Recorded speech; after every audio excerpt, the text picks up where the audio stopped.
Hello Movie Club Strikes Back, it's me Jenny, and this week's movie was Elvira, Mistress of Darkness, and link to Tor of Tor's Time, who chose this, and Movie Club Strikes Back.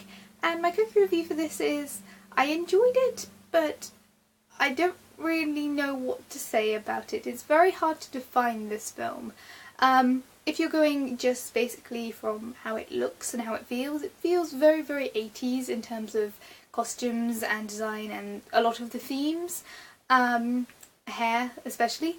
For me, I think I lost a couple of the jokes by the fact that I have not really watched any of the, I think it's Fright Night sort of things, where you'd have a busty female dressed as a vamp presenting or introducing horror films and that sort of thing.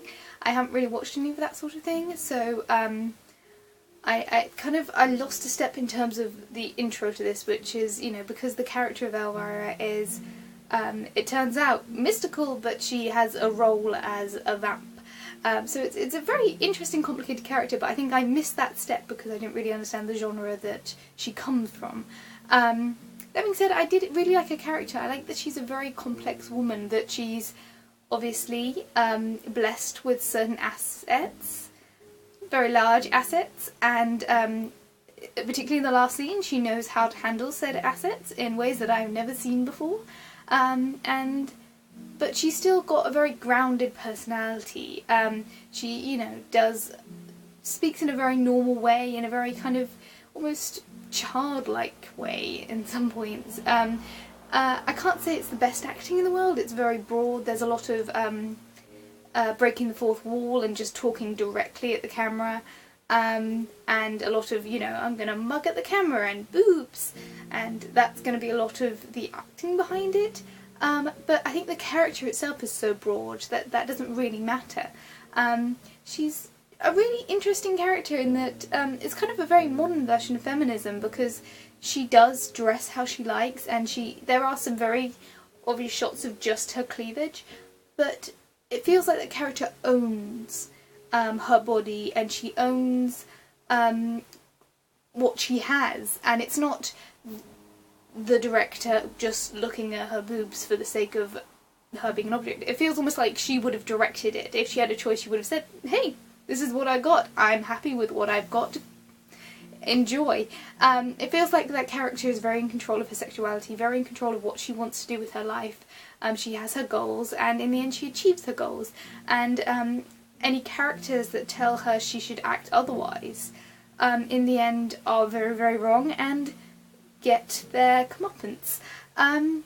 So, you know, it's a very interesting, complicated character, despite the acting being rather broad and the characterizations being rather busty. And of course she carries the show. I mean, there's a lot of other characters that pop in and out, but for the most part they're so cliched.